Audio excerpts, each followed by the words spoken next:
ప్రస్తుతం మనము సదల్లా గ్రామంలో ఉన్నాము. చూశారు కదా ఇల్లు, ఒక్కసారి ఇంటిని అలా చూడండి.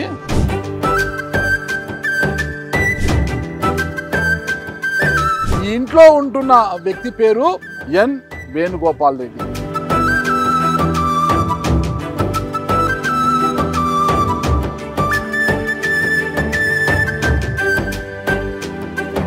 వేణుగోపాల్ రెడ్డి గారిని మనం కలిసి ఈ స్థాయికి ఆయన ఎలా ఎదిగారు, అసలు సేవా కార్యక్రమాలు ఎలా చేస్తున్నారు, ఆయనతో మరిన్ని వివరాలు తెలుసుకుంటాము.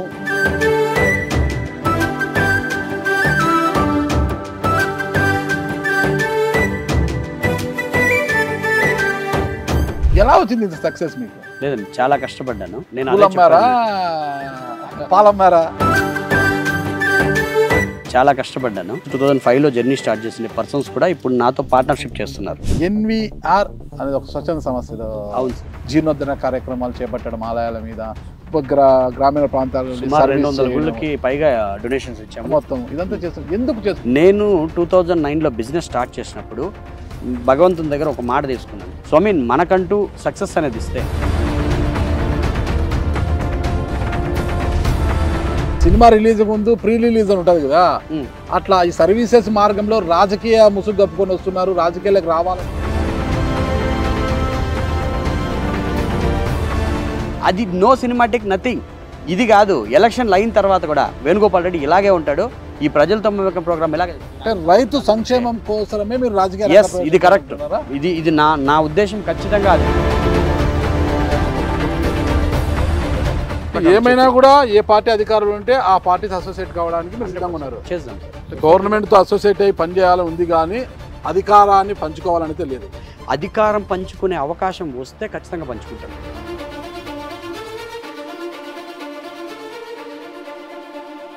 ఓకే వేణుగోపాల్ రెడ్డి గారు, చూద్దాం త్వరలోనే మీ ప్రకటన ఏది ఉండబోతుందో. Hi, hello, welcome to Suman TV. నేను మీ నాగరాజ్ బైర్శెట్టిని. ప్రస్తుతం మనము పొంగనూరు నియోజకవర్గం సదల్లా గ్రామంలో ఉన్నాము. చూశారు కదా ఇల్లు, ఒక్కసారి ఇంటిని అలా చూడండి. ఒక ఇంద్ర భవనంలా ఉంది, పెద్ద కాంపౌండ్, చుట్టూ ప్రహరీ, ఒక ఇంద్ర భవనంలా ఉంది కదా. ఈ ఇంట్లో ఉంటున్న వ్యక్తి పేరు ఎన్ వేణుగోపాల్ రెడ్డి. ఏంటంటే నారక్క గారి వేణుగోపాల్ రెడ్డి. ఎన్ వేణుగోపాల్ రెడ్డి ప్రస్తుతం బెంగళూరులో ఒక బిల్డర్గా ఉన్నారు. అంటే ఒక్కసారి మనం తెలుసుకోవాలంటే, ఇప్పుడు ఈ మార్గం ఉంది కదా, ఇది ఈ రోడ్డు, ఈ సదర్ల గ్రామం నుంచి పొంగనూరు పట్టణానికి వెళ్ళే రోడ్డు ఇది. ఈ రోడ్డుకు ఆనుకొని ఇంత పెద్ద ఇంద్రభవనం కట్టిన నారక్క గారి వేణుగోపాల్ రెడ్డి ఒకప్పుడు సాధారణ రైతు కుటుంబంలో జన్మించిన వ్యక్తి, ఒక సాధారణమైన వ్యక్తి అన్నమాట. మరి అంత ఒక నిరుపేద రైతు కుటుంబంలో ఉంటున్న వేణుగోపాల్ రెడ్డి ఈ మెయిన్ రోడ్లో ఇంత పెద్ద ఇంద్రభవనం నిర్మించి ఇంత విశాలమైన ప్రాంతంలో ఇంత లగ్జరీగా ఉంటున్నారంటే అసలు ఏం జరిగింది?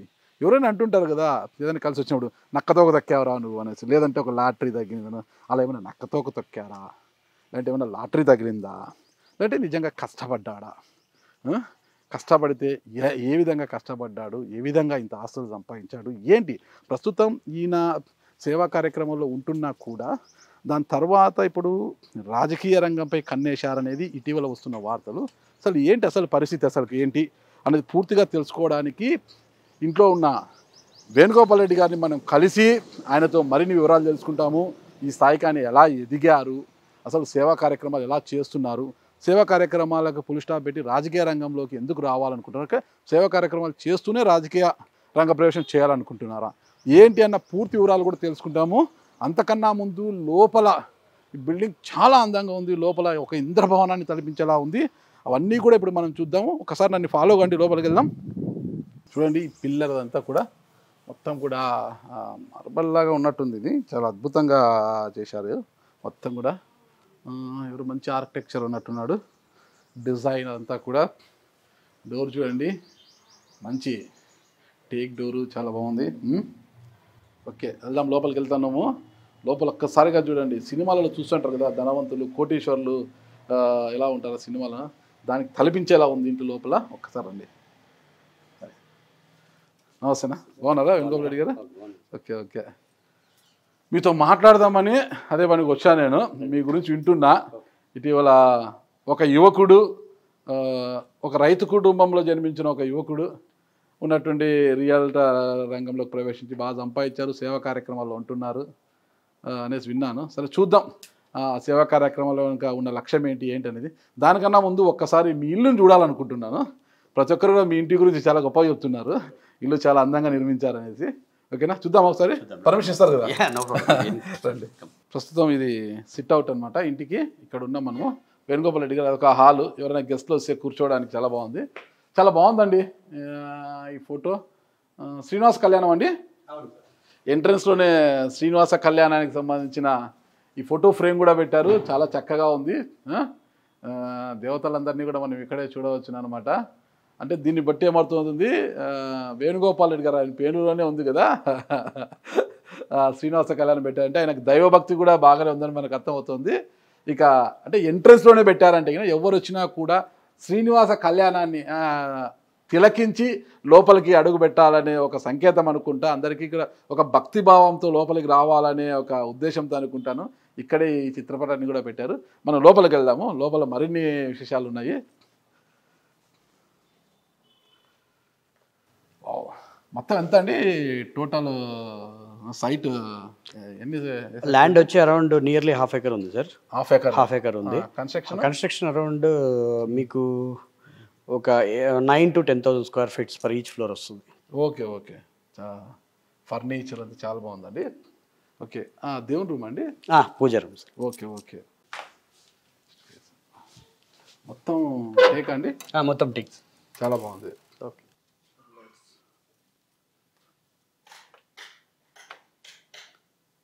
వావ్. ఒక్క నిమిషం లోపల. సరే, ఇది ఒక మందిరం, పూజ గది కదా, ఒక పెద్ద మందిరం లాగా ఉంది. అంటే దేవాలయం ఉంటుంది కదా, దేవాలయం తలపించేలా ఉంది. చూడండి ఎంత విశాలంగా ఉంది. ఇక్కడ చాలామంది అంటే వాళ్ళ కుటుంబం అంతా కూర్చొని ఇక్కడ పూజలు చేసుకోవడం, ఏదైనా వ్రతాలు చేసుకోవాలన్నా కూడా చాలా ఫ్రీగా చేసుకోవడానికి. చూడండి మొత్తం కూడా ఈ మండపము ఇదంతా కూడా మొత్తం కూడా ఎంత బాగుంది అసలుకి. ఓకే, ఇన్ని దేవుని పటాలు ఎక్కడ చూడలేదండి నేను. చాలా చక్కగా ఉంది దేవుని పటాలన్నీ కూడా. మీరు రాయలసీమ ట్రెడిషన్ మీరు ఎక్కడ కడప, కర్నూలు ఏరియాకి వెళ్ళండి, చిత్తూరు అయినా మేము ఎక్కువ ఇలాగే ఉంటుంది మీకు. ఓకే ఓకే, శ్రీనివాసుని పెట్టారు అక్కడ. అంటే ఆయన లక్ష్మీ వెంకటేశ్వర స్వామి వచ్చేసి మా ఇల్లు దేవుడు. సో కంపల్సరీ మేము ఈ సరౌండింగ్స్ అంతా కంప్లీట్గా నాకు తెలిసినంత వరకు వెంకటేశ్వర స్వామిని ఎక్కువ పూజ చేస్తుంటారు. ఓకే, ముఖ్యంగా రాయలసీమలో చిత్తూరు జిల్లా వాసులు అంటే వాళ్ళ పూర్వీకుల నుంచి వచ్చేది కదండి.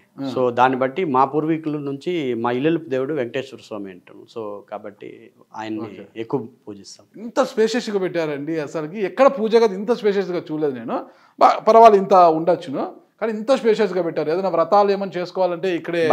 అవును, చేసాం. ఈ ప్లానింగ్ అంతా మీదేనా, మీ ఆర్కిటెక్చర్ ఇచ్చారా? ఆర్కిటెక్ట్ చేశాడు, బట్ నేను యాక్చువల్గా ప్లానింగ్ మనకి విజన్ ఉంటుంది కదా, సో ఆ విజన్ నుంచి చెప్పామంటే వాళ్ళు డిజైన్ చేయిస్తారు. యాక్చువల్గా చాలా అద్భుతంగా ఉందండి. సార్ చెప్పాలంటే మామూలు పూజా మందిరం ఒకటి ఆలయంలోకి వెళ్ళినట్టు. అంటే హోమాలు వ్రతాలు అన్నీ కూడా ఇక్కడే చేపిస్తాను నేను. ఓకే, చాలా మంచిదండి. అంటే మనము లోపల హాల్లో అంటే నాన్ వెజ్ అవి ఎప్పుడు మనం తింటుంటాం, అదంతా ఉంటుంది కదా, అదంతా కూడా ఇక్కడికి రాదు. నాన్ వెజ్ అదంతా ఇక్కడికి రాదు కాబట్టి హాలు ఎక్కడ చేసినా కూడా మనము ఇదైతే ఉంటుంది, అది ఆ ముట్ట అయితే ఉంటుంది. మనకు తిరుగుతుంటాం కదా. యాక్చువల్గా లాట్ ఆఫ్ మేము పూజ గదిలోకి వచ్చామంటే పవిత్రంగానే వస్తాం. నాన్ వెజ్ కూడా ఇంటి లోపల వండేది తగ్గిస్తాం. యాక్చువల్ చాలా రేర్. బయట బ్యాక్ సైడ్ ఒకటి సపరేట్ గా రూమ్ పెట్టాము, అక్కడ వండుకుంటాం. అక్కడ వండుతారు. తినేది లోపల చేస్తారా? ఇంకా అంటే ఈ దేవుని రూమ్ లోకి ఎవరు తినేసి రాము అసలు. ఎవరైనా రారులేండి, తింటాం మరి. నాన్ వెజ్ రెగ్యులర్ గా రెడీస్ అయిన తర్వాత ఖచ్చితంగా శుద్ధిగా ఉందండి, బాగా పెట్టారు. సూపర్ అండి. ఫస్ట్ పూజ గదిని ఇంత అందంగా, ఇంత చక్కగా, ఇంత భక్తిభావంతో నిర్మించారంటే చాలా గ్రేట్ అసలుకి. ఇది మొత్తం హాల్ అండి? ఇది టోటల్ హాల్.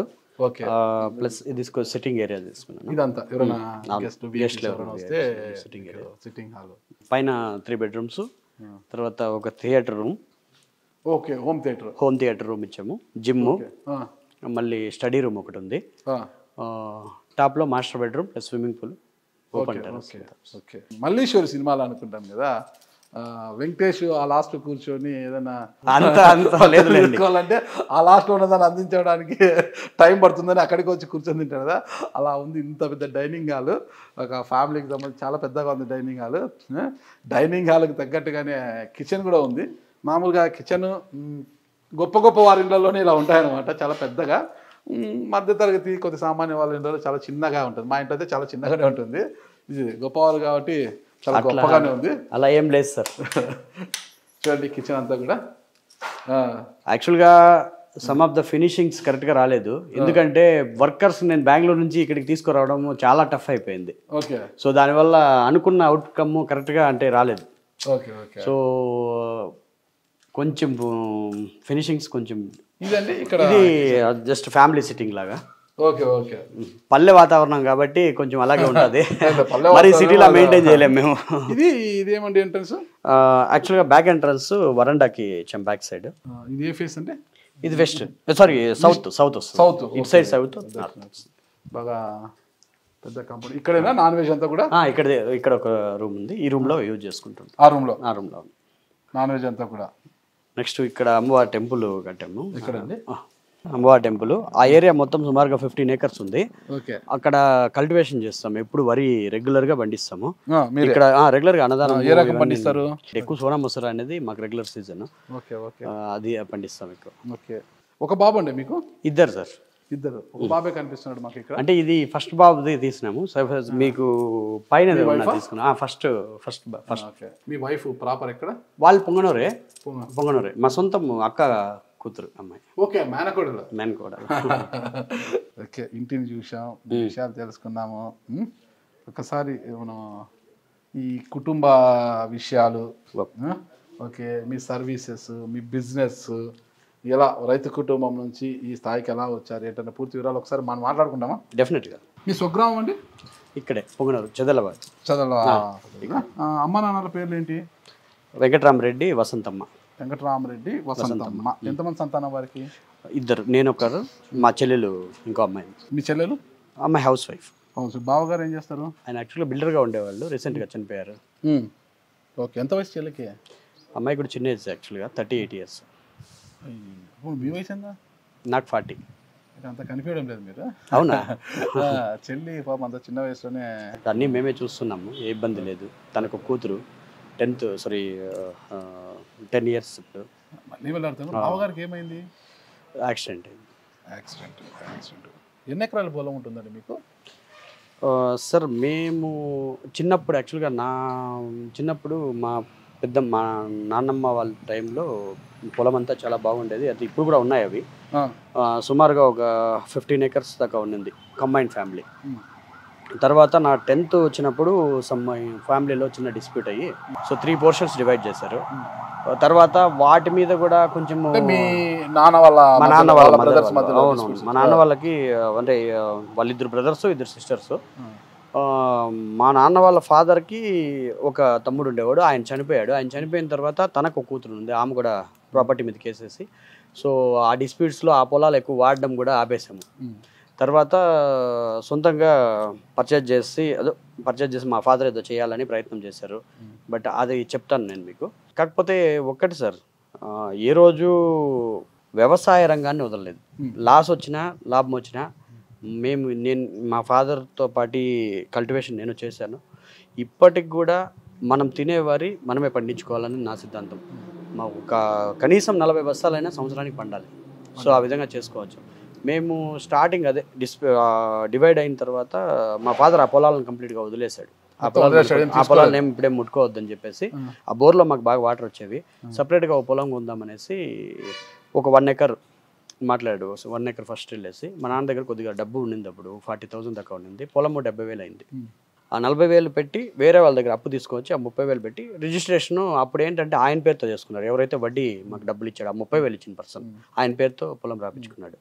తర్వాత ఇంకా గడవాలి కదా పంట చేసేదానికి, వాటికి వీటికి బోర్ వేయడానికి, వాటికి అన్నిటికీ కూడా ఇంకో 30,000 ఆయన దగ్గర నుంచి తీసుకున్నాడు. పర్ మంత్ 2% ఇంట్రెస్ట్ అన్నట్లు per month. So first year మా దగ్గర అమౌంట్ ఉన్నాయి, కట్టేసాం. 15,000 దాకా ఏమో వడ్డీ అయింది.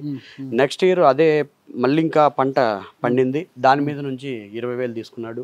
మళ్ళీ అది అడ్డం పడి మరీ లాగాడు. మళ్ళీ అదే నెక్స్ట్ ఇయర్ 3 years పండించాం సార్. 3 years పంట తీసుకున్నాడు. మళ్ళీ 20,000 తీసుకున్నాడు. ఆల్మోస్ట్ ఒక 55,000 to 60,000 ఆయనకి జమ అయింది. ఆయన ఇచ్చిండేది 60,000 రూపాయలు. తర్వాత మళ్ళీ పంట పండించడానికి వాళ్ళ దగ్గరికి పోవడము, తీసుకోవడము, ఇదంతా చేసి లాస్ట్కి నికరం 80,000 తెలిచాడండి. అది జరిగింది 2001, 2002 నాకు బాగా గుర్తుంది. అప్పుడు నేను చిన్నపిల్లని 10th కంప్లీట్ అయిపోయిన తర్వాత ఇంటర్ చదువుతున్నాను. తేల్చిన తర్వాత అప్పటికి ఇంకా పరిస్థితులు బాగలేదు. అంటే ఆయన పంటలు సరిగా పండక మా నాన్న ఇంకా ఆ వర్షాభావ పరిస్థితులు మీకు తెలుసు, అప్పుడు ఆ సిచ్యువేషన్లో చాలా ప్రాబ్లం ఉండేది. రాయలసీమ అంటేనే లేదు సార్, మాకు వర్షాలు ఇక్కడ బాగానే పడుతున్నాయి, కానీ సడన్ గా కరువు అనేది ఒక రాజశేఖర్ రెడ్డి గవర్నమెంట్ వచ్చి 2004, దాని బిఫోర్ అప్పటికే నేను బెంగళూరు వెళ్ళిపోయింది. 2000 నుంచి 2004 వరకు చాలా దరిద్రమైన ఎదుర్కొ. ఆ పరిస్థితుల్లో ఇలాంటి సిచ్యువేషన్స్, ఆయన ఎలా అంటే ఆ పర్సన్ బండికి అడ్డం పడిపోయేవాడు. చెరుకు తోలుతా ఉంటే బండికి అడ్డం పడేవాడు. నాకు దాన్ని ఇంటికి తోలేయండి, లేదంటే నేను చంపేసి తీసుకోపోండి అనే టైప్లో చాలా ఒత్తిడి చేసి రిటర్న్ అమౌంట్స్ నాకు ఒక్కరికే కాదు, మా ఊర్లో చాలా మందికి చేశాడు. అప్పుడు పరిస్థితుల ప్రకారము చేసాము. మా నాన్న లాస్ట్కి ఇంకా వద్దు, మనకి ఆ ఒక్క పొలం వల్ల మనము చాలా సఫర్ అవుతున్నాము చెప్పేసి అతన్ని రమ్మని చెప్పి, ఈ పొలం నాకు వద్దులే, మీరే తీసుకునేసేయండి. నెక్స్ట్ మేము ఎప్పుడైతే మా దగ్గర డబ్బులు ఉంటాయో, 80,000 రూపాయలు మా దగ్గర ఎప్పుడు డబ్బులు ఉంటాయో అప్పుడు మేము ఇచ్చి మీ దగ్గర నుంచి తీసుకుంటాము అని మాట ఇచ్చి ఆయనకి ఆ పొలం ఇచ్చేసాడు. నేను ఇప్పుడు నా దగ్గర చాలా పొలం ఉండొచ్చు, కానీ ఆ పొలం గురించి పర్టికులర్గా ఎందుకు చెప్తానంటే మా అమ్మ ఇప్పుడు కూడా ఒక్కోసారి ఏడుస్తుంది. అంత బాధలు పడ్డాము 3-4 years. పాపం వీళ్ళు పెట్టుబడి పెట్టి, అంటే అప్పుడు మాకు పాలు బాగా వచ్చేస్తారు, ఆవులు అవి వాటిలో పెట్టిన ఇన్వెస్ట్మెంట్ అవన్నీ తీసుకొని కూడా దానిలో ఇన్వెస్ట్ చేసిండేది. సో ఆ లాస్ట్కి ఆయనకి పొలం ఇచ్చేసారు, వీళ్ళు సైలెంట్ అయిపోయారు. తర్వాత ఒక 4 years తర్వాత అమౌంట్స్ వచ్చాయి. వెళ్ళి ఆయన అడిగారు పాపం వీళ్ళు. అడిగితే లేదు, ఇప్పుడు అది 6 లక్షలు అయింది, 7 లక్షలు అయింది, అది ఇది అని చెప్పారు. సరే దాని లక్షకి ఇంకో లక్ష కూడా వేస్తాము ఇవ్వమంటే అతను ఇవ్వలేదు సార్. టిల్ నవ్ ఆ పొలం అలాగే ఉంది, అతని పేరులోనే ఉంది, బట్ నేను తీసుకోలేకపోయాను. గడ్డి బాగా ఉంది, కాసేపు కూర్చొని మాట్లాడదామా? సరే సార్, కూర్చోండి. మీరు ఇంటర్మీడియట్ కదా, మీరు డిగ్రీ కూడా కంప్లీట్ చేయలేదు. ఇప్పుడు చదువు ఒకటే క్వాలిఫికేషన్ అనుకుంటే, ఐఫోన్ సృష్టికర్త స్టీవ్ జాబ్స్ 10th ఫెయిల్ అయిన అలాంటి ఆయన ఈరోజు ప్రపంచంలోనే తలెత్తుకోదగ్గ ఒక పరికరాన్ని సృష్టించి మనం ఎప్పుడు గుర్తించుకునేలాగా ఆయన లెగసీ క్రియేట్ చేశాడు. ఆయన ఒక్కరే కాదు, చాలా మహామహులు ఉన్నారు. అవన్నీ మనం పేర్లు చెప్పుకోవాల్సిన అవసరం లేదు సార్. సక్సెస్ అనేది మన ఎఫర్ట్, మన నాలెడ్జ్ మీద డిపెండ్ అయి ఉంటుంది, not the certificates and not the qualification. Me success ఎలా వచ్చింది అంటే, ఒక సామాన్యమైన రైతు కుటుంబంలో 1 ఎకరా భూమిని కొనడానికి కూడా ఇబ్బంది పడ్డ నారక్క గారి వేణుగోపాల్ రెడ్డి ఈరోజు ఇంత పెద్ద స్థాయికి, అంటే ఈ సదళ్ళ నుంచి పొంగనూరుకు వెళ్ళే మెయిన్ రోడ్లో ఇంత పెద్ద భవంతి నిర్మించి, ఇంత ఒక్కసారి మీ చేతి పెట్టండి ఇట్లా చూడండి, అలానేం లేదు, ఈ స్థాయికి వచ్చారంటే మీ సక్సెస్ ఉంటుంది. ఆ సక్సెస్ ఏంటంటే, ఏమన్నా పెద్దవాళ్ళు అంటారు నక్కతోక తొక్కారా నువ్వు అనేసి, అలాంటి నక్కతోక తొక్కారా అంటే, లాటరీ ఏదో సిక్కిము, మణిపూర్ ఇట్లాంటి వస్తుంటాయి కేరళ లాటరీలు, ఇలాంటి లాటరీ ఏమన్నా, అతి పెద్ద లాటరీ ఏమన్నా మీకు తగిలిందా? ఎలా వచ్చింది ఇంత సక్సెస్ మీకు? లేదండి, చాలా కష్టపడ్డాను. నేను చెప్తాను, అట్లంతా నేను చెప్పాను. ఆ సినిమా డైలాగ్స్ మనకి రావు, అవంతా అవసరం లేదు. బట్ నా ఎఫర్ట్ నేను చెప్తాను. నా ఫ్రెండ్స్ అందరూ నా workmanship and my legacy is transparency. నాతో జర్నీ స్టార్ట్ చేశారు ఎప్పుడు 2006-2005లో జర్నీ స్టార్ట్ చేసిన పర్సన్స్ కూడా ఇప్పుడు నాతో పార్ట్నర్షిప్ చేస్తున్నారు. అంటే మేమందరం కలిసి ఒక చోట పనిచేసే వాళ్ళము. సో అదే టీం వర్క్ ఉంది మా దగ్గర. సో చెప్తాను మీకు, జస్ట్ మా నాన్న ఆ రోజు ఆ 40,000 రూపీస్ దీని మీద ఇన్వెస్ట్ చేయకుండా ఏ పొంగనూరులోనో 4 గుంట్లు కొనుక్కుంటే ఈరోజు 4 కోట్లు అయ్యేవి. It's true. బట్ మా నాన్న ఇక్కడ ఎందుకు ఇన్వెస్ట్ చేశారంటే ఆ వ్యవసాయం మీద మాకున్న క్రష్ అంతే. సో దాని మీద అప్పుడు వాళ్ళకి ఇన్వెస్ట్మెంట్ అనేది, ఈ బిజినెస్ నాలెడ్జెస్ వాళ్ళకి ఏం తెలియదు. పొలం ఉందా, పొలం పండిస్తాం, ధాన్యం పండిస్తాం, అది పోయిందా బాధపడతాం, తినము అవంతా మళ్ళీ ఇంకా అదే రిపీటెడ్గా మేము చేసుకుంటాం. రైతు తెలిసింది. తర్వాత డైరెక్ట్గా వెళ్ళడమే కన్స్ట్రక్షన్ ఫీల్డ్కి వెళ్ళాము, సూపర్వైజర్గా జాయిన్ అయ్యాను అక్కడ. స్టార్టింగ్ ఈవెన్ అనుభవం మించిన గురువు కానీ ఎవరు లేరండి. మనకు ఒక వర్క్ మీద నిజంగా మనకి కాన్సన్ట్రేషన్ ఉంటే ఆ వర్క్ లెర్న్ చేయడం చాలా ఈజీ అవుతుంది. సో వితిన్ 1 or 2 ఇయర్స్లో టోటల్ వర్క్ అంతా నేను స్టడీ చేశాను, ఇంక్లూడింగ్ స్ట్రక్చరల్ డిజైన్స్ కావచ్చు, ఆర్కిటెక్చరల్ డిజైన్స్ కావచ్చు, ఇన్ఫ్రాస్ట్రక్చర్స్ కంప్లీట్గా ఎలా డెవలప్ చేయాలి, ఈ ప్లాన్ స్టడీయింగ్ అన్నీ నేర్చుకున్నాను. అవి నేర్చుకున్న తర్వాత ఒక మంచి కంపెనీలో నాకు మంచి శాలరీకి, ఈవెన్ ఇంజనీరింగ్ స్టేజ్కి శాలరీస్ వచ్చాయి. సో అక్కడ ఒక టీం క్రియేట్ అయింది. ఆ టీం వచ్చేసి టోటల్గా 5 to 6 మెంబర్స్, ఆల్ ఇంజనీర్స్ ఉన్నారు. దాంట్లో supervisors, non technical and technical persons ఉన్నారు. సో మేమంతా ఏం చేస్తామంటే కొద్దిగా అమౌంట్స్ పోక్ చేసుకొని సమ్ ఆఫ్ ద అమౌంట్ ఒక్కొరు 10 lakhs ఈ రేంజ్కి మా శాలరీస్ అప్పట్లో తిన్నామో తినలేదు అవి పెట్టుకునేసి ఒక చిన్న కన్స్ట్రక్షన్ తీసుకున్నాం, ఒక 10,000 square feet లైక్. దానికి ఇన్వెస్ట్మెంట్ అరౌండ్ 40 to 50 lakhs అయింది. పెట్టాము, మంచి సక్సెస్ అయింది సార్. అది అనుకోకుండా ఇప్పుడు భూమ్ అనేది 1 shotలో రైజ్ అయిందంటే మీరు చెప్పినట్లు నుంచి నక్కతోక దొక్కాము. మేము ఎవరిని ఏమి మోసం, కానీ అదృష్టం కలిసి వచ్చింది. సో ఈక్వల్గా అలాగే ఆ షేర్స్ అలాగే పెట్టుకుంటూ స్టెప్ బై స్టెప్ డెవలప్ అవుతూ వచ్చాం. దాంట్లో కూడా లోటుపాట్లు కూడా చూసాం, ఆటుపోట్లు కూడా చూసాం సార్. ఒకసారి ఎప్పుడు 2009లో కన్స్ట్రక్షన్ స్టార్ట్ చేసాము, హ్యూజ్ సక్సెస్. 2010, 2009 to 2013 3 ప్రాజెక్ట్స్ బాగా సక్సెస్ అయ్యాం. మళ్ళీ 2013-14 తర్వాత కొంచెం మార్కెట్ బాగా డెవలప్ అయిపోయింది. ఆ రోజు మేము ఆశించినవి రాలేదు, అమౌంట్స్ రాలేదు. బట్ అయినా కూడా ఒకసారి బిజినెస్లోకి ఎంటర్ అయ్యి బాగా సక్సెస్ అయ్యాం కాబట్టి సో ఆ బ్యాలెన్సింగ్ మెయింటైన్ చేసుకుంటూ ఆ సక్సెస్ని అలాగే తీసుకొని వస్తున్నాం. సరే, మీ సక్సెస్ గురించి మీరు చెప్పారు. మీ సక్సెస్ గురించి నా దగ్గర ఒక సమాచారం ఉంది, చెప్పండి. అది ఎంతవరకు వాస్తవం అంటే బయట జరుగుతున్న ప్రచారం అది. ఓకే.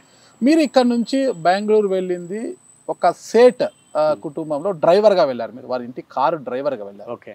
ఒక కారు డ్రైవర్గా ఉంటున్నారు, వాళ్ళ ఇంట్లో చాలా నమ్మకస్తుడుగా ఉన్నారు. ఒక రోజు ప్రయాణం చేస్తుంటే ఆ రోడ్డు ప్రమాదంలో ఆ ఫ్యామిలీ అంతా మరణించింది. 2 ముసలోళ్ళు మాత్రమే మిగిలారు వాళ్ళ ఇంట్లో.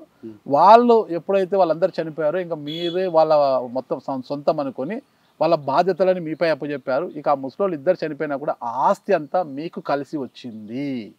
కోట్లాది రూపాయల ఆస్తి మీకు కలిసి వచ్చింది. ఒక డ్రైవర్గా వెళ్ళిన వేణుగోపాల్ రెడ్డికి ఆ కుటుంబంలో ఒక్కడిగా మెలగడంతో ఆ కుటుంబం ఇంకా మొత్తం కూడా భూమి మీద లేకుండా పోయిన తర్వాత, రోడ్డు ప్రమాదంలో చనిపోవడం, ఆ ముసలాళ్ళు కూడా మళ్ళీ అనారోగ్యాలతో చనిపోయిన తర్వాత ఆ కుటుంబానికి చెందిన కోట్ల ఆస్తి మీ పరమైంది. ఆ తర్వాత మంచిగానే వాళ్ళని మీరు మోసం చేయలేదు, వాళ్ళ ఇంట్లో ఒక నమ్మకస్తులు ఉన్నారు కదా, వాళ్ళు ఇచ్చారు కాబట్టి ఆ డబ్బుతోనే మీరు ఈ స్థాయికి ఎదిగారు వ్యాపారాలు చేసి అనేది పొంగనూరు నియోజకవర్గంలో జరుగుతున్న అతిపెద్ద ప్రచారం. Very good. Okay, very good sir. నేను డ్రైవింగ్ నేర్చుకుంది 2009లో. ఓకే. నాకు డ్రైవింగే తెలీదు. 2009లో నేను ఎక్కడ బెలండూరులో డ్రైవింగ్ స్కూల్కి వెళ్ళి driving license, 4-wheel driving license తీసుకున్నానో అది ఇప్పటికీ ఉంది. నేను ఇక్కడ నుంచి పోయినప్పుడు నాకు మోటార్ సైకిల్ తోలేదు కూడా రాదు. Okay. Motorcycle even promise motorcycle తోలేదు కూడా రాదు. డ్రైవింగ్ నేర్చుకోవడము, లైసెన్స్ తీసుకోవడం చాలా గ్యాప్ ఉంటుంది. డ్రైవింగ్ నేర్చుకునిందే 2009లో సార్. ఓకే. నేను 1991లోనే డ్రైవ్ చేశాను, 2-wheeler, 4-wheeler కాదు. అవును, బైక్ నడిపేవాడిని నేను. అంటే అప్పట్లో నేను కాలేజీకి వెళ్ళే టైంలో నడిపేవాడిని, నేను బుల్లెట్ అన్ని నడిపేవాడిని. కానీ నేను లైసెన్స్ తీసుకుంది 2004లో. I'm not telling about license తీసుకోవడం, డ్రైవింగ్ చేయడమే నాకు తెలీదు. 2009 వరకు డ్రైవింగ్ కాదు, నాకేమీ తెలియదు. నేను యాక్చువల్గా బండి నడపడం నేర్చుకునేది 2006లో సార్. 2-wheeler తీసింది కూడా ఓపెన్, బట్ డిస్కవరీ బైక్ ఇప్పటికీ నా దగ్గర ఉంది. 2009లో మేము కన్స్ట్రక్షన్ స్టార్ట్ చేయాలని ఆలోచించి, నా ఫ్రెండ్స్ కూడా కావాలంటే మీకు మామూలుగా వాళ్ళు ఇప్పుడు కూడా నాతో ఉన్నారు, బిజినెస్ పార్ట్నర్సే బెంగళూరులో. So that's what I'm here to free. ఈ దొరికింది కాబట్టి నాకు ఫ్రీ టైం, అక్కడ వాళ్ళు వర్క్ చూసుకుంటున్నారు, నా బిజినెస్కి ఏ ప్రాబ్లం లేదు. సో వాళ్ళు ఉన్నారు. 2009లో నేను ఒక స్టెప్ ముందరికి వెళ్ళాను.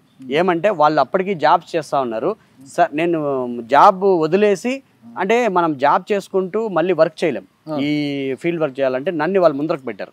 వితౌట్ శాలరీ రిస్క్ చేసి కంప్లీట్గా జాబ్ వదిలేసి బయటకు వచ్చి 6 months నేను కంప్లీట్గా సెర్చ్ చేసి ల్యాండ్లు తీసుకోవాలి, ప్లానింగ్ చేయాలి, ఇవన్నీ ఉంటాయని చెప్పేసి వాళ్ళు జాబ్ చేసుకుంటూ నన్ను బయట వదిలేరు. మీరు మొట్టమొదటి వెళ్ళిన తర్వాత ఏ కన్స్ట్రక్షన్ కంపెనీలో పనికి చేరారు? కాంట్రాక్టర్ దగ్గర పనిచేశాను. ఆయన ఫస్ట్ 2004. కాంట్రాక్టర్ పేరు ప్రభాకర్ అనేసి, ఆయన చిత్తూరు దగ్గర ఉంటారు. అంటే చిత్తూరు పక్కన ఏదో పల్లె అండి, తమిళనాడు బార్డరు. ఆయన దగ్గర ఒక 9 months వర్క్ చేశాను. అది చిన్న హౌస్ సార్, ఇండిపెండెంట్ హౌస్, కేఆర్పురంలో ఇప్పుడు ఉన్నది హౌస్. అప్పుడు నాకు సైకిల్ దొక్కేవాడిని సార్, ఓపెన్గా. దాంట్లో వైబ్రేటర్స్ ఇవన్నీ నేను పోవడంతోనే సూపర్వైజర్గానే వెళ్ళాను. వైబ్రేటర్లు అన్నీ తీసుకురావడము, కన్స్ట్రక్షన్ అంటే సూపర్వైజింగ్ వరకు. ఏం అనుభవం ఉంది మీకు? సూపర్వైజింగ్ ఇచ్చారు అక్కడ సార్? సూపర్వైజింగ్కి అనుభవం అవసరం లేదు. వాళ్ళు ఫీల్డ్ వర్క్ చేసేదాన్ని, అక్కడ ఒక ఇంజనీర్ ఉంటాడు, ఆయన చెప్పిన వర్క్ చేయడం చాలా మనకేం పెద్ద కష్టం కాదు కదా. జస్ట్ వైబ్రేటర్ కరెక్ట్గా పెడుతున్నారా, కాంక్రీట్ రేషియో కౌంటింగ్ చేయడము, ఇది మినిమం నాలెడ్జ్. సో ఆ మినిమం నాలెడ్జ్ మీకు ఉండాలి కదా. ఇంజనీర్ చెప్పినా కూడా వాళ్ళు వైబ్రేటర్ కరెక్ట్గా పెడుతున్నారు కదా, కాంక్రీట్ సరిగ్గా కలుపుతున్నారు కదా, ఎన్ని గంపల ఇసుకకి ఎన్ని గంపల సిమెంట్ ఈక్వేషన్ ఆయన ఇస్తారు కదా సార్. ఓకే, ఆ ఈక్వేషన్స్ మీకు ఆ క్యాల్కులేషన్స్ కానీ ఆ రేషియోస్ కానీ అన్నీ ఆయన చెప్తున్నాడు, ఆయన చెప్పిన ప్రకారం మేము చేసుకొని వెళ్తున్నాము. ఓకే, సో వాళ్ళు వర్క్ చెప్పి మేము కరెక్ట్గా చేస్తున్నాం కాబట్టి he likes me. Senior engineer ఒక ఆయన ఉన్నారు, ఆంటోనీ అనేసి, ఆయన ఇప్పుడు ఉన్నారో చనిపోయారు తెలియదు పాపం, చాలా సీనియర్ ఇంజనీర్. ఆయన వచ్చేసి ఆర్మీలో క్వాలిటీ చెకింగ్ ఇంజనీర్గా ఉండేవాడు. ఆయన పరిచయం అయ్యాడు. పరిచయం అయిన తర్వాత మేము విజయ బ్యాంక్ ఎన్క్లేవ్ అని ఉంటుంది మీకు బన్నేర్గడ్డ రోడ్లో విజయ బ్యాంక్ ఎన్క్లేవ్ బ్యాక్ సైడ్ పెద్ద అపార్ట్మెంట్. ఆయన చాలా హెల్ప్ అయ్యాడు నాకు, కన్స్ట్రక్షన్ ఈవెన్ సంబంధించిన టోటల్ బుక్స్ మెటీరియల్స్ అంతా ఇచ్చి, ఎందుకంటే నాకు కొంచెం మినిమం నాలెడ్జ్ ఉంది కదా, మరీ అంత ఇదైతే కాదు, ఆ బుక్స్ అన్ని స్టడీ చేయమని చెప్పి నీట్గా దీన్ని బట్టే ఉంటుంది టోటల్గా ప్రాక్టికల్గా మీరు చేసేదానికి వర్క్ చేసేదానికి బాగా హెల్ప్ అవుతుందని ఆ బుక్స్ ఇచ్చి 1 year నాకు ట్రైనింగ్ ఇచ్చాడు సార్. 2004 మళ్ళీ ఇలైట్ గ్రూప్ అని ఆ గ్రూప్లో వర్క్ చేసాం 1 year. అది అయిన తర్వాత ఎస్ఎల్ఎస్ డెవలపర్స్ అని శేఖర్ రెడ్డి సార్, భువనగిరి ఎమ్మెల్యే, ఇప్పుడు ఓడిపోయారు, ఆయన దగ్గర జాయిన్ అయ్యాం, సైట్ ఇంజనీర్గా జాయిన్ అయ్యాం. So we got good salary and their circle బాగా ఏర్పడింది మన ఇంజనీర్ సర్కిల్స్ కానీ ఫ్రెండ్స్ కానీ. సో అక్కడ నుంచి మేము థాట్ స్టార్ట్ చేయాలి 2006-2007 నుంచి. అంటే బయట వస్తున్న ప్రచారానికి దానికి సంబంధం లేదంటారు అసలు, దానికి అసలు లేనే లేదు కదా సార్. నేను ఇంకో విషయం కూడా చెప్తాను సార్, 2003 నేను ఇక్కడ నుంచి వెళ్ళిన తర్వాత 2004లో కూడా రెగ్యులర్గా ఎవ్రీ వీక్ నేను ఊరికి వచ్చి వెళ్ళేవాడిని. ప్రతి ఒక్క వీక్ మా ఫ్రెండ్స్ అందరూ కలిసే వాళ్ళం. నేను కార్ స్టీరింగ్ పట్టిందే 2009లో. ఆ కార్ స్టీరింగ్ పట్టింది ఫస్ట్ డ్రైవింగ్ స్కూల్ది, 15 days ట్రైనింగ్ ఇచ్చారు. తర్వాత నేను శాంట్రో కొన్నాను, ఆ కార్ స్టీరింగే పట్టా. ఓకే, ఉందా శాంట్రో ఇప్పుడు? అది ఒక బ్యాడ్ మెమరీ సార్ యాక్చువల్గా. అది నేను 2012లో వెర్నా కొన్నాను. వెర్నా కొనిన తర్వాత మనకి రిలేషన్స్ ఒకరు పెళ్ళికని తీసుకెళ్లారు పాపం. పెళ్ళి అయిన తర్వాత మరుసటి రోజు వాళ్ళు ఎక్కడో బయట వెళ్తా ఉంటే యాక్సిడెంట్ అయింది. బట్ బై లక్ ఏంటంటే అక్కడ ఉండే వాళ్ళకి చిన్న గాయం కూడా కలగలేదు.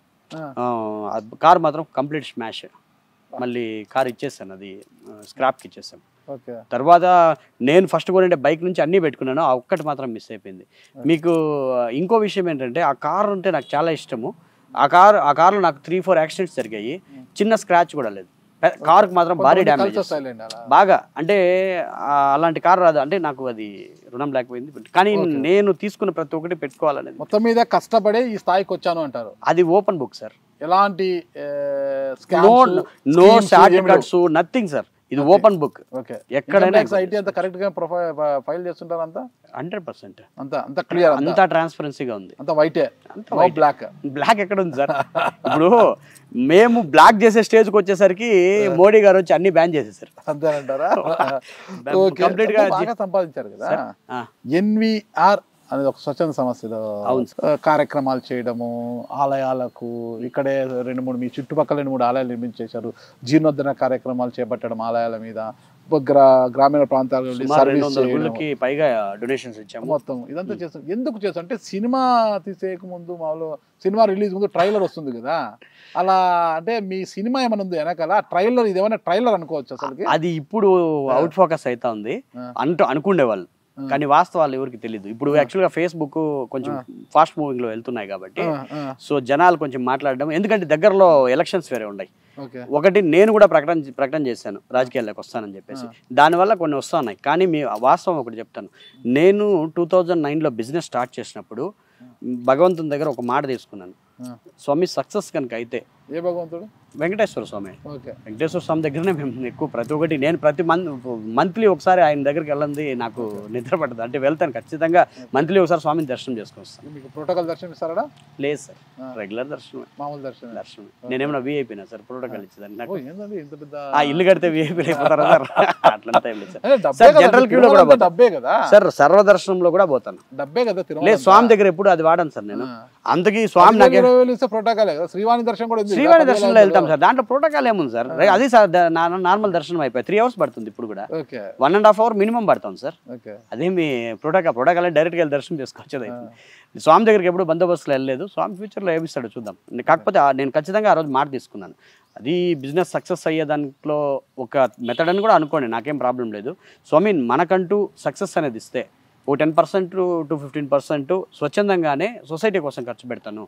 అది నా చుట్టుపక్కల ఉండే వాళ్ళకి కావచ్చు, డబ్బు రూపంలో కావచ్చు, దేవాలయాల రూపంలో కావచ్చు, ఏవైనా కావచ్చు ఇస్తానని 2009లో అట్లా అనుకున్నాము. మంచి హ్యూజ్ సక్సెస్ వచ్చింది సార్. 2010 నుంచి ఇప్పుడు మనం ఇప్పుడంటే ఫేస్బుక్ 2010 నుంచే నేను డొనేషన్స్ ఇస్తున్నాను. ఓకే. ఇప్పుడు 2012లో ఒక ఫర్ ఎగ్జాంపుల్ పేపర్లో కూడా చాలా వచ్చాయి. 2012లో నేను ఫస్ట్ వాళ్ళు నరసింహస్వామి టెంపుల్కి స్టెప్స్ స్టార్ట్ చేశారు. ఎవరు? మదనపల్లి ఒక పర్సన్, మదనపల్లి ఆయన కాంట్రాక్టర్. ఎలాగో అది ఎండోమెంట్ ఇదే, ఎక్కడ చందాలు వేసుకొని చేస్తున్నామని చెప్పేసి ఆయన స్టార్ట్ చేస్తే ఫస్ట్ నేను 1 lakh ఇచ్చాను సార్. ఎప్పుడు 2012, అది ఒక ఎగ్జాంపుల్ చెప్తున్నా.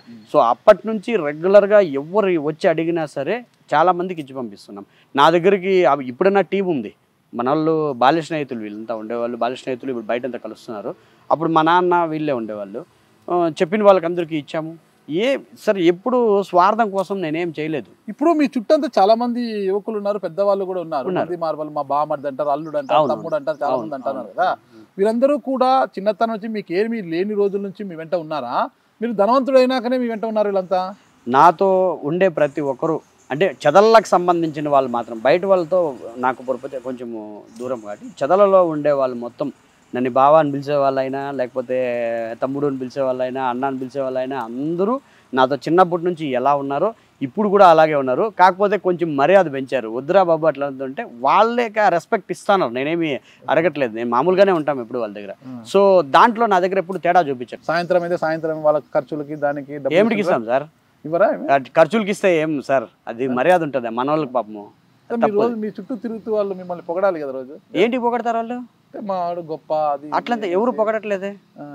నేను ఒకటి అర్థం కాలేదు. మీరు ఒక గ్రామానికి పోతే అక్కడంతా ఫ్లెక్సీలు కట్టి బాణాసంచా పేలుస్తున్నారు కదా. అవును సార్. అదంతా ముందే మీరు చేసుకున్న సెటప్ నిజంటే గ్రామంలో మీకు అంత వెల్కమ్ చెప్తున్నారా సార్? ఇప్పటికీ నేను అదే ప్రజలతో మమేకం ప్రోగ్రామ్ స్టార్ట్ చేసింది ఒక మంచి థాట్ తో.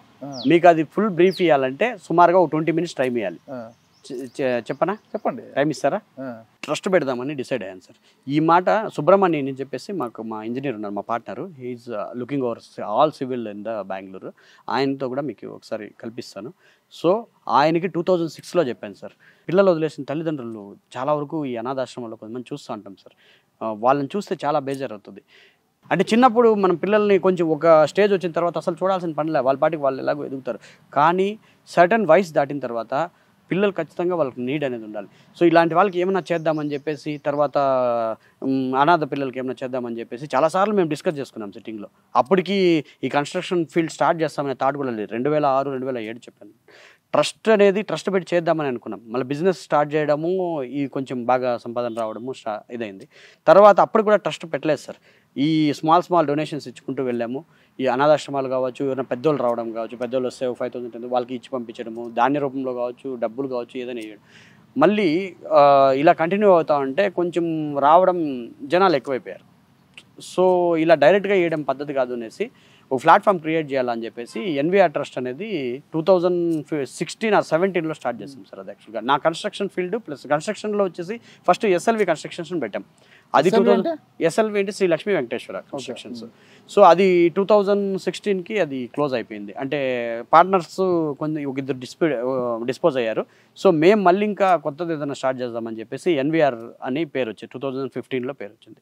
సో అప్పుడు అది స్టార్ట్ చేస్తూ ఒక ప్రాజెక్ట్ బాగా సక్సెస్ అయ్యా. సో అదే నేను కంటిన్యూ చేద్దామని ఎన్విఆర్ ట్రస్ట్ అని ఇక్కడ పెట్టుకుంటూ దాని మీద కరెక్ట్గా ఒక అకౌంట్స్ క్రియేట్ చేసుకుని నీట్గా పర్ఫెక్ట్గా ఏమైనా అమౌంట్ డిస్ట్రిబ్యూషన్ చేస్తే కరెక్ట్గా రావాలని చెప్పేసి అక్కడ నుంచి స్టార్ట్ చేసుకొని వచ్చాను. తర్వాత మేజర్ థాట్ నాకు ఇప్పుడు కూడా ఉండే థాట్ కూడా ఫ్యూచర్లో వ్యవసాయానికి వ్యవసాయం అంటే చాలా ఇష్టం సార్ నాకు. నేను 2-3 years ఉంటాను. వ్యవసాయం సాయము ఈ సినిమాలు ఇవంతా పక్కన పెట్టండి సార్. నా ఉద్దేశం ఏంటంటే మట్టిలో ఈ గాల్లో ఏదో పవర్ ఉంది, బై గాడ్ ప్రామిస్ ఏదో పవర్ ఉంది. నేను బెంగళూరులో ఎంత ఉన్నా కూడా ఇక్కడ ఉన్నంత రిలీఫ్నెస్ కానీ ఇక్కడ తిరిగినంత రిలీఫ్ నాకు రాదు. అందుకే నేను ఇంత ఇల్లు కట్టడానికి కూడా కారణం ఇక్కడ. నేను వ్యవసాయం చేపించాలి, ఖచ్చితంగా వ్యవసాయం చేపించాలనే ఉద్దేశంతో మేజర్గా ఇప్పుడు ఏం జరుగుతుందంటే చిన్నపిల్లలకు కూడా జబ్బులు రావడము తట్టుకోలేకపోతున్నాం. బీపీలు, షుగర్లు అడ్డమైన ఇంకా కొత్తవన్నీ వచ్చేస్తున్నాయి. మేము చిన్నప్పుడు ఏం దొరికితే దాన్ని తినేవాళ్ళం. చెరువు కింద వీటికంతా జామకాయలు కానీ నాటి ఇప్పుడు అవి ప్రతి ఒక్కటి తీసుకొని వస్తామంటే భయం అవుతుంది, ఏమి దీంట్లో ఏముంటుందో ఏమనేసి. ప్యూర్ ఆర్గానిక్ ప్రోడక్ట్స్ దొరకట్లేదు. ఫ్యూచర్ ఖచ్చితంగా ఆర్గానిక్ ప్రోడక్ట్స్కి చాలా డిమాండ్ ఉంటుంది. ఇది ఇప్పుడు ఏదో ఒక రెవల్యూషన్ లాగా చేయాలనేది ఏం లేదు. ఒక ఎక్స్పెరిమెంట్ అనేది చేద్దాం. ఒక ఎక్స్పెరిమెంట్ అనేది చేసి ఒక్క చోట సక్సెస్ అయితే దాన్ని రైతులు కన్నా చూపించామంటే ప్రతి ఒక్కరు ఫాలో అవుతారు. Sir tomato is commercial. ఈ ఏరియాలో టమాటా చాలామంది పండిస్తున్నారు. ఏమంటే ఒక 100 మంది టమాటా పండిస్తే ఒక్కరికి మాత్రం డబ్బులు తగులుతున్నాయి. ఆ ఒక్కడు ఏం చేస్తాడంటే ఆ సంవత్సరం బాగా నిండుగా డబ్బులు గోల్డ్ గిల్డ్ తీసుకోవడము ఈ బాగా ధూమ్ధామ్ చేస్తారు. తర్వాత వానికి ఒక 5 ఏళ్ళు మళ్ళీ ఆ డబ్బులు ఉండవు. ఈ డబ్బులన్నీ మళ్ళీ రిటర్న్ పడు. ఎవరైతే గోల్డ్ తీసుకుంటారో పాపం తీసుకున్నప్పుడేమో 6,000, మళ్ళీ ఆ గోల్డ్ తీసుకెళ్ళి పెట్టేటప్పుడు 3,340 అవుతుంది. రైతులకి అది తెలియట్లేదు పాపం. నా ఉద్దేశం ఏంటంటే క్లియర్ కట్గా ఒక ఎకరాకి ఒక 50,000 నుంచి ₹1,00,000 నికర ఆదాయం కల్పించాలి. అది ఎలా కల్పించాలనే ఐడియా నేను చేసి చూపిస్తాను. నేను ఒకరికి చెప్పడం వేస్ట్. నాకు వ్యవసాయం గురించి బాగా తెలుసు. ఏ పంట పెడితే మా సాయిల్స్ అంతా చాలా బాగుంటాయి. రెడ్ సాయిల్ ఉంది, మాకు బ్లాక్ సాయిల్ ఉంది అండ్ వైట్ సాయిల్ 3 ఉన్నాయి. మాకు ఎక్కడ మెట్ట పంటలు కావచ్చు, చెరువు కింద బ్లాక్ సాయిల్లో పంటలు కావచ్చు, చాలా బాగా ఏ పంట పెట్టినా అసలు బ్రహ్మాండంగా పండే ప్లేసెస్ ఇవి. నేను ఒక ఎకరం పొలం తీసుకొని దానికి అయ్యే పెట్టుబడి 20,000 కావచ్చు, 25,000 కావచ్చు పెట్టి దాంతోపాటు ప్రైవేట్గానే ఇన్సూరెన్స్ ఒకటి దానికి ప్రొవైడ్ చేయాలనేది ఒకటి ఉంది సార్ థాట్. అది గవర్నమెంట్ వల్లనే సాధ్యమవుతుంది సార్. అది నేను ఒకటి అనుకుంటే కాదు. ఆ ఇన్సూరెన్స్ అనేది రైతు కరెక్ట్గా మొబలైజ్ చేయగలిగితే టోటల్గా పంట నష్టం అనేది జరగదు సార్. ఖచ్చితంగా పంట నష్టం ఆయన సార్ రైతు పెట్టుబడి పెట్టిండే పంట నష్టపోయినా పర్లేదు సార్, పెట్టుబడి పెట్టిండే డబ్బులు వాళ్ళకి జోబీలోకి వచ్చేయాలి సార్. పాపము పెట్టి నష్టపోయి 4-5 సార్లు నష్టపోయినా కూడా మళ్ళీ వాళ్ళు పెట్టుబడి తీసుకొని అప్పు తీసుకొచ్చి పెడతాను. నేను అప్పుడే అదే మీకు చెప్పాను. ఈ పెట్టుబడులు పెట్టడం వల్లే మేము అప్పుడు లాస్ ఆ పెట్టుబడులు వెనక్కి రాకుండా పంట నష్టం జరిగి మేము ఆ పరిస్థితులు అనుభవించి ఆ ఉండే నికర పొలం కూడా పోగొట్టుకోవడం జరిగింది. సో ఆ పరిస్థితులు ఏదన్నా మన వల్ల అయితే ఒక చిన్న థాట్తో ఎకరంలో పర్ఫెక్ట్గా వాళ్ళకి 20,000 పెడితే 20,000 ప్రాఫిట్ వచ్చేట్టుగా క్రియేట్ చేయాలనేది నా ఇంటెన్షన్. అది చేసి చూపిస్తాం. అది ఎలాగంటే సర్వీసెస్కి దీనికి ఏం సంబంధము సార్? Services is different. మరి మీకు ఇప్పుడు సర్వీసెస్ మీరు చేస్తున్నారు అంటే సినిమా రిలీజ్ ముందు ప్రీ రిలీజ్ అని ఉంటుంది కదా, అట్లా ఈ సర్వీసెస్ మార్గంలో రాజకీయ ముసుగు కప్పుకొని వస్తున్నారు. రాజకీయాలకు రావాలనే ఉద్దేశంతోనే గ్రామాల్లోకి వెళ్తున్నారు. మీరు వెళ్లే ముందే అక్కడికి జనాల్ని పంపించి ఫ్లెక్సీలు మీరే ఏర్పాటు చేయించి బాణాసంచా పిలిపించి చాలా హంగామా చేస్తున్నారు. అంటే లేకపోతే మీరేమైనా ఒక పెద్ద విఐపీనా లేదంటే ఒక నాయకుడా? మీరు గ్రామాల్లోకి వస్తే ప్రజలు మీకు ఫ్లెక్సీలు కట్టి బాణాసంచా పేల్చడానికి తప్పట్లు కొట్టడానికి మీరేమైనా విఐపీనా? కాదు కదా. ఇదంతా మీరు ఒక చేస్తున్న సెట్టింగ్ అంటున్నారు. Yes correct. దానికి కూడా చెప్తా. ఒక గ్రామంలో మేజర్గా ప్రజలకు అందరికీ గుడి బడి అనేది చాలా ఇంపార్టెంట్ సార్. మీరు ఎక్కడన్నా ఇండివిజువల్గా పోతే ప్రాబ్లమ్స్ వాళ్ళు ఇంటింటికి ప్రాబ్లమ్స్ వస్తాయి. కాకపోతే గుడి దగ్గరకు వచ్చేసరికి 10 మంది, మేము పల్లెల్లో పుట్టిన వాళ్ళే 10 మంది కూర్చొని మాట్లాడుకుంటారు. ఆ గుడికి సహాయం చేస్తే వాళ్ళందరూ వచ్చి ఆహ్వానిస్తున్నారు. దాంట్లో తప్పేముంది సార్? అది నో సినిమాటిక్ నథింగ్. ఇది కాదు, ఎలక్షన్లు అయిన తర్వాత కూడా వేణుగోపాల్ రెడ్డి ఇలాగే ఉంటాడు. ఈ ప్రజలతో మమేకం ప్రోగ్రామ్ ఇలాగే ఫ్లెక్సీలు కట్టమనేది నేను కాదు. ఎవరినన్నా ప్రెజర్ వేసినామని చెప్పండి. ఫ్లెక్సీలు కట్టమనేది వాళ్ళు నిన్న కూడా ఒక ప్రోగ్రామ్ జరిగింది సార్. నేను వద్దు ముర్రో అని మొత్తుకున్నాను. ఎలా అంటే ఒక విలేజ్, నేను పోయిన ప్రతి ఒక్క విలేజ్లోన పాపం కొన్ని కాంట్రవర్సీలు జరుగుతున్నాయి. ఏం జరుగుతుందంటే ఒక విలేజ్ ఎగ్జాంపుల్ చెప్తాను. పాపం ఒక అబ్బాయి కాంట్రాక్ట్ దీంట్లో పనిచేస్తున్నాడు గవర్నమెంట్ కింద టీచర్గా. ఆ అబ్బాయి ఫోటో అందులో పడింది. ఓపెన్గా రివీల్ చేస్తాను. ఆయన పేరు చెప్పేది వద్దు, వాళ్ళకు కూడా బాగా క్లియర్గా తెలుసు. ఆ village panchayat person, president or something ఎవరైనా ఉండొచ్చు. ఆ పర్సన్ ఇమ్మీడియట్గా ఆ రోజు నైట్ ప్రోగ్రామ్ జరిగితే నెక్స్ట్ డే మార్నింగ్ వాడికి మెమో ఇచ్చి సస్పెండ్ చేయడం జరిగింది. మళ్ళీ ఆ పిల్లోడు వెళ్ళి ఏదో మాట్లాడుకొని వాళ్ళ ఊర్లో మళ్ళీ దాని గురించి డిస్కషన్ ఒకటి. ఏమంటే ఏమన్నా జరగని చూసుకున్నాము, ఏం చేస్తారో చూద్దాము అంటే అది ఒక వాళ్ళకే ప్రాబ్లం అవుతుంది. ఇది నాయకులకు తెలుసో తెలియదు నాకు తెలియదు, కానీ ఈ లోకల్లో చోటామొట్టా వాళ్ళు ఈ ప్రాబ్లమ్స్ అయితే చేస్తున్నారు. అది జరిగిన తర్వాత ఆయన వెళ్ళి మళ్ళీ వాళ్ళని అడిగి మళ్ళీ కొంచెం పెద్ద స్థాయిలో వెళ్ళి కలిసి నేను ఇంకేం చేయను, నేను ఫ్లెక్సీల్లో వేయను అని చెప్తే మళ్ళీ ఆయన్ని రీవోక్ చేయడం జరిగింది. నేను చెప్పడం నేను అదే చెప్తున్నా, ఫ్లెక్సీలు అవసరం లేదు, మనుషులు గుండెల్లో పెట్టుకోండి చాలు. అవసరం ఏముంది సార్? సార్ ఇక్కడ ఇవన్నీ నిజంగానే మాత్రము ప్రజలు స్వచ్ఛందంగా వాళ్ళే ఇస్తున్నారు ప్రేమతో. సార్ కొన్ని చోట్ల సార్, అన్ని చోట్ల వేయట్లేదు. ఇప్పుడు మేము వేసిన చోటైనా ముందు మీరైతే వేయడం లేదు, ప్రజలే వేస్తున్నారు. ఆ వ్యవసాయంకి దీనికి ఏం సంబంధం నడితే? వ్యవసాయం కూడా ఒక రకమైన సేవే కదా సార్. ఇప్పుడు వ్యవసాయ రంగం కుదేలైపోతుంది. నేను ఆలోచించేది ఏంటంటే వ్యవసాయ రంగంలో ఉన్న వాళ్ళకి ఆడబిడ్డల్ని పెళ్ళిళ్ళకి ఏమంటారు? ఎందుకు? వాళ్ళు మనుషులు కదా. ఇప్పుడు ఇలాగే అందరూ ఆలోచించి ఇక్కడ నుంచి అందరూ వెళ్ళిపోయి వాళ్ళ వ్యాపారాలు చేసుకుంటే రేపు తిండి ఎట్లా దొరుకుతుంది సార్? వ్యవసాయం చేసేవాళ్ళు వ్యవసాయం చేయాలా. వ్యవసాయ రంగం కూడా సార్, కొంతమంది సాఫ్ట్వేర్ ఇంజనీర్స్ ఊర్లకు వచ్చేసి ఒక 5 ఎకరాల పొలం కొనుక్కొని ఆర్గానిక్ ప్రోడక్ట్స్ పండిస్తూ సిటీలకు పంపించడం నేను చూస్తున్నాను. నా ఫ్రెండ్స్ కూడా కొంతమంది ఉన్నారు. వాళ్ళు చెప్తున్నారు కదా, చాలా లాభసాటి వ్యవసాయము, నికరం 1 ఎకరం మీద ₹1,00,000 పైన సంపాదిస్తాము, మీరు కరెక్ట్గా చేయాలంతే, దాన్ని పర్ఫెక్ట్గా మొబిలైజ్ చేయాలి. అగ్రికల్చర్ని ప్రభుత్వం డీప్గా దాని మీద కాన్సన్ట్రేషన్ చేసి ప్రభుత్వం ప్రజలకి రైతు సాయము, రుణమాఫీ ఇవన్నీ ఇస్తున్నారు సార్. కాకపోతే రైతుకి దాన్ని యూటిలైజ్ చేసి కరెక్ట్గా మళ్ళీ ప్రోడక్ట్ వెనకాలకు తీసుకొని దాన్ని వాళ్ళు మార్కెట్ చేసుకునేది వాళ్ళు కల్పించట్లేదు. నా అజెండా అదే. అది కూడా ఒక రకమైన సేవ సార్. సొసైటీకి అది చాలా ఇంపార్టెంట్. నెక్స్ట్ రాబోయే తరాలకి అది చాలా ఉపయోగపడుతుంది. నా ఉద్దేశం ఏంటంటే వార్ హౌసెస్ సార్, ఈ పొలిటికల్ ఎంట్రీకి కూడా అదే మేజర్ బేస్. నేను అడుగుతాను సంక్షేమం కోసమే మీరు రాజకీయ. ఇది కరెక్ట్. ఇది నా ఉద్దేశం ఖచ్చితంగా అదే. ఏమంటే రైతు ఒకటి, యువత ఉపాధి కల్పించాలి. ప్రతి ఒక్క మండలంలోన వార్ హౌసెస్ క్రియేట్ చేసుకుంటూ కోల్డ్ స్టోరేజెస్ ప్రభుత్వమే చేయాలి సార్. రైతుకి ఏం పంట వేయాలనేది ప్రభుత్వమే సూచనలు ఇవ్వాలి, వాటర్ దానికి కల్పించాలి, వాళ్ళకి కావాల్సినవన్నీ అందజేస్తూ మళ్ళీ ఆ ప్రోడక్ట్ ప్రభుత్వమే పర్చేజ్ చేయాలి. పెట్టి దాని నుంచి కావాల్సిన సిటీస్కి కానీ అది చాలా ఈజీ ప్రభుత్వానికి. ఒక మండలానికి ఒక హెడ్ క్వార్టర్స్ చాలు సార్. ఈ మండలం మొత్తం పండే పంటలు మొత్తం ఒక చోట ఒక ఏరియాకి ఒక వార్ హౌసెస్ తీసుకునేసి అక్కడ కోల్డ్ స్టోరేజెస్ అన్నీ పెట్టుకొని, అది కూడా ఏమంటే వాళ్ళ ప్రభుత్వం స్వచ్ఛందంగా సక్సెస్ అవుతుంది అని రైతు కన్నా ముందరకు వచ్చాడంటే ఖచ్చితంగా రైతుకు చేయమని చెప్పండి. రాని వాళ్ళకి అవసరం లేదు. ఇది కల్పిస్తే ఏమవుతుందంటే సార్, పాడి పరిశ్రమ బాగా అభివృద్ధి చెంది. మా ఏరియాలో పాడి పరిశ్రమ బాగుంది. నెక్స్ట్ అగ్రికల్చర్ చేసే వాళ్ళు ప్రతి ఒక్కరు ఇప్పుడు ఎవరైతే పంటలు పండిస్తున్నారో వాళ్ళందరూ ఇప్పుడు రియల్ ఎస్టేట్ చేసుకుంటున్నారు. ఏమంటే పోతే 1000-2000 వస్తుంది, మాకు చాలే, తెల్లవారు నుంచి సాయంకాలం వరకు కష్టపడే పనిలో 1 గంట డీలు చేసుకున్నాం. కానీ వాళ్ళు ఖచ్చితంగా వ్యవసాయం అంటే ఇష్టం ఉండేవాళ్ళే సార్. ఇప్పుడు మీరు ఈ సరౌండింగ్ మొత్తం చూడండి సార్, ఈ బైపాస్ దగ్గర ఇది మొత్తం అగ్రికల్చర్ ప్రాపర్టీ. ఇప్పుడు ఏమైంది సార్, లేఅవుట్ లేదు సార్. ఒక మనిషి నివాసం ఉండడానికి ఒక సిటీనే డెవలప్ అవుతుంది అనుకోండి, ఎంతమంది హ్యూజ్ ఆఫ్ క్వాంటిటీ అక్కడికి వస్తారో అంతమందికి కరెక్ట్ నివాసయోగ్యమైన స్థలం తీసుకోండి, లేఅవుట్లు కావచ్చు, ఏమైనా కావచ్చు. కానీ దాని నుంచి ఎక్స్టెన్షన్ మీకు 1 కిలోమీటర్ రేడియస్లో సరిపోతుంది ఇప్పుడుండే లివింగ్కి కానీ అందరికీ. అంటే వీళ్ళు ఏమంటే 10 కిలోమీటర్ల సరౌండింగ్లో లేఅవుట్లు వేస్తారు మొత్తం. సో దానివల్ల అగ్రికల్చర్ ప్రాపర్టీస్ అన్నీ రేట్లు వస్తాయి అని చెప్పేసి ప్రాపర్టీస్ అమ్ముకోవడము, డెవలప్మెంట్ పేరుతో కొంచెం. అగ్రికల్చర్ అంటే కొన్ని ప్లాట్లింగ్ వేరే మీరు ఏం సార్, నేను ఇంతవరకు చేయలే. మీకు అదే చెప్తున్నా, ఐఎమ్ డెవలపర్. నేను ఖచ్చితంగా వ్యవసాయ భూములను కొనేసి ఇట్లా నాశనం చేసి ఫ్లాట్లు వేసేది నాకు అది నచ్చదు. ఒక విషయం అడుగుతాను, స్ట్రైట్ చెప్పాలి. చెప్పండి సార్. ఊరికి వచ్చినప్పుడు చాలా పెద్ద మనిషిలాగా అంటారంట, పంచకట్టు, వైట్ షర్ట్. అవును సార్, అది పల్లెలో గ్రామీణ ప్రాంతాలకు వెళ్ళినప్పుడు పెద్ద మనుషులు. బెంగళూరుకి వెళ్ళినప్పుడు మీలో ఇంకో 2వ షేడ్ బయటకు వస్తుందంట కదా, ఏమొస్తుంది సార్? నాకు తెలియదు ఏం షేడ్ అంటారు. బాగా జల్సా చేస్తారంట, బాగా మందు ఫొటోస్ ఉంటే చూపించండి సార్. అది లేదు, నేను అడిగాను వీడియోస్ ఫొటోస్ ఏమైనా ఉన్నాయా వైరల్ చేద్దాం. ఇప్పుడు ఒకటి చెప్తాను, యాక్చువల్గా మనము ఒక కల్చర్లో ఉన్నప్పుడు ఈ కల్చర్లో పెరుగుతున్నాం. ఈ సొసైటీ దీనికి తగినట్లుగా ఉండాలి. సిటీకి వెళ్తాం, సిటీ కల్చర్ వేరే, అక్కడ ఫ్రెండ్స్ వాళ్ళతో అసోసియేట్ అయ్యేదానికి దానికి ఒక కల్చర్ ఉంది. ఆ కల్చర్, ఆ సాంప్రదాయాన్ని నేను డిస్టర్బ్ చేయాల.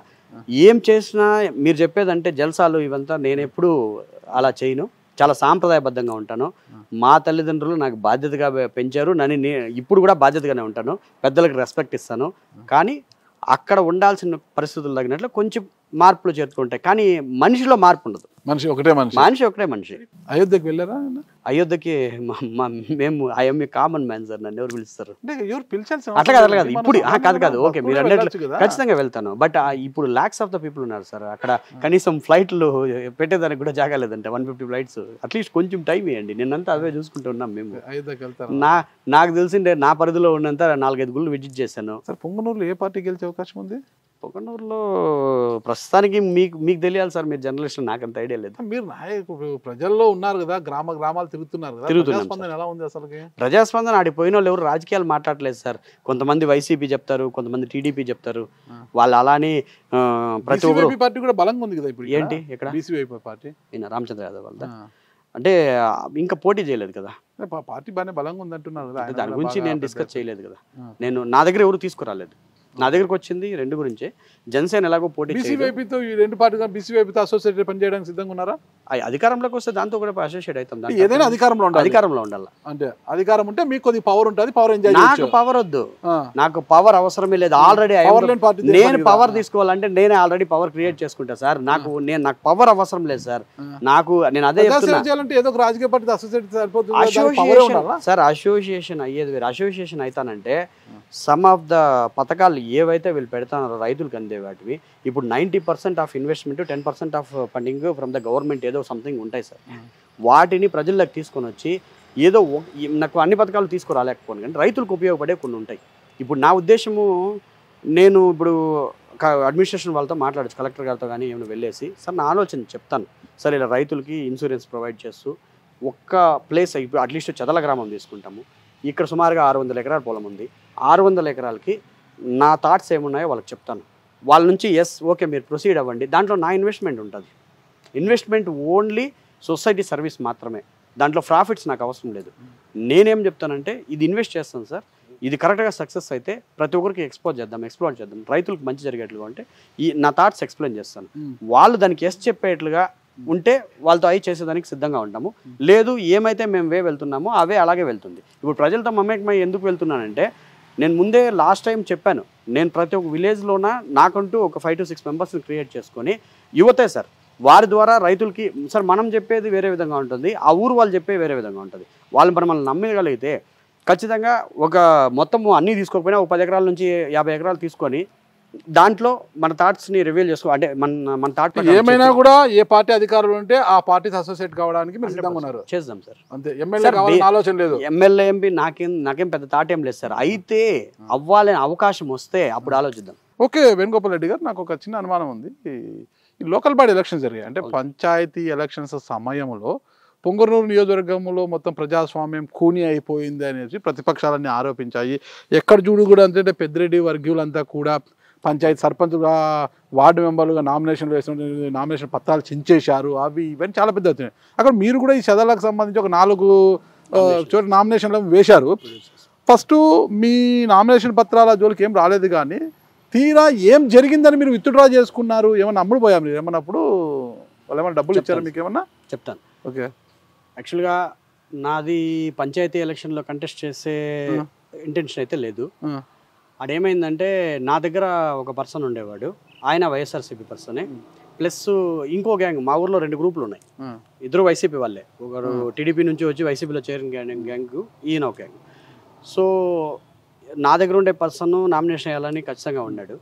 వాళ్ళు వచ్చారు దగ్గరికి, వచ్చి ఇట్లా వాళ్ళు వద్దు మీరు వద్దు అంటే, మా ఊరు వాళ్ళే, దగ్గర దూరమేం కాదు, దగ్గర వాళ్ళే వచ్చి కూర్చొని ఇట్లా ఏదో మనం అనుకొని మీకైతే అంటే మన ఫ్యామిలీకి అయితే ఎవరికొరకు అమ్మకి కానీ మీరు చెప్పిన వాళ్ళకి మీ నాన్నకి కానీ ఎవరికైనా చేస్తాము, ఆయనకొద్దు మీరందరికీ యూనివర్స్గా ఉంటారు కాబట్టి ఓకే అనేసి వచ్చి అడిగారు పాపం. సరే మా మామ అవుతాడు ఆయన, ఎట్లా చేద్దామా అంటే అతను ఒప్పుకోలేదు. ఆ టైంలో కొన్ని మాట్లాడాడులేండి, అవన్నీ వర్డ్స్ నేను చెప్పలేను, నేనేం చేయాలో చేస్తాను. అది నా దగ్గర ఉండి 8 to 9 years నుంచి నేను ప్రతి ఒక్క దాంట్లో నా మంచి చెట్లు చూసుకొని వచ్చినవన్నీ ఇలా మాట్లాడతానని ఒక చాలా ఫీల్ వచ్చేసింది. తర్వాత సరే చూద్దామనేసి నేను ఎట్లా నామినేషన్ ఇస్తావు నేను చూస్తానని చెప్పేసి కంప్లీట్గా ఎవరిది నువ్వు కంటెస్ట్ ఖచ్చితంగా చేద్దాం, నువ్వు ఎట్లా గెలుస్తావు చూద్దామని చెప్పేసి నేను 4 నామినేషన్స్ ఫైల్ చేశాను. అప్పటికే ముందు ఒకసారి 2020 కరోనా వల్ల ఆగిపోయింది, సేమ్ రిపీటెడ్గా ఆ తర్వాత 1 year తర్వాత అంత ప్రాసెస్ అంతా స్టార్ట్ అయిపోయింది, వేసాం. ఆ టైంలోనే వీళ్ళందరూ చింపేస్తున్నారు, కొడుతున్నారు, చంపేస్తారు, ఇవన్నీ మాట్లాడారు. నేను దేనికి ఇదవ్వలేదు, ఎందుకంటే ఆత్మాభిమానం అనేది నాకు చాలా స్ట్రైట్ ఫార్వర్డ్గా ఉంటుంది సార్, ఎప్పుడు కూడా నీతి నిజాయితీ నిబద్ధతతో ఉంటాను. చూద్దాం ఏమవుతుందో చూద్దామని చెప్పేసి నామినేషన్స్ ప్రొడ్యూస్ చేశాను. ఆ 4 యాక్సెప్ట్ అయినాయి. నాకు ఇప్పటికీ తెలియదు ఏమంటే ఫైనల్ లాస్ట్ నామినేషన్ విత్డ్రా మందే. నేను ఎందుకు విత్డ్రా చేసుకున్నానంటే 72 పంచాయతీల్లోన 71 పంచాయతీల్లో కంప్లీట్ కలిపితే నా ఒక పంచాయతీల్లోనే అప్పటికీ స్టాండర్డ్గా ఉంది. ఇంకో విషయం ఏంటంటే ఆపోజిషన్ పార్టీ నుంచి నథింగ్, ఎవరు ఫోన్లో చేయలేదు, ఆడ ఉండేది తెలుసు, కనీసం ఫోన్ చేసి మీరు స్టాండ్గా ఉండండి అనే ఒక మాట నాకు అష్యూరెన్స్ రాలేదు. సో నేను రామచంద్రారెడ్డి గారు వాళ్ళకు మొత్తం అందరూ వచ్చారు ఇంటికి సార్, టోటల్ మండల నాయకులు, నియోజకవర్గ స్థాయి నుంచి ఉండే నాయకులు అందరూ వచ్చారు. వాళ్ళ బ్రదర్ కూడా అంటే పెద్దిరెడ్డి గారు కూడా వచ్చి లాస్ట్లో ఇచ్చేయడం జరిగింది. పెద్దిరెడ్డి గారు వచ్చారు? పెద్దిరెడ్డి అంటే రామచంద్రారెడ్డి గారు రాలేదు, వాళ్ళ తమ్ముడు పెద్దిరెడ్డి అనే వాళ్ళు ఉన్నారు. అంటే బోయకొండ దగ్గర ఆయన చౌడేపల్లి ఇన్ఛార్జ్ అనుకుంటా బట్ కంప్లీట్గా.